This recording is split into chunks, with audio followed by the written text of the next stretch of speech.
開吹頭啊！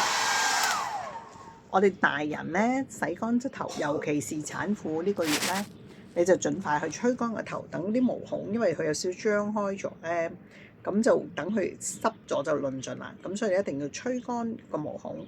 但係有個情況可能你都會諗嘅，如果我 BB 個頭髮好多蚊黐黐咁樣好多嘅話，咁洗乾咗頭之後，洗咗頭之後仲使唔使幫佢吹頭啊？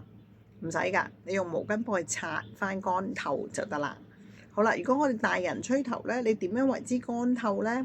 可能你坐月嗰陣時候享受緊另一半或者屋企人幫你吹頭啦。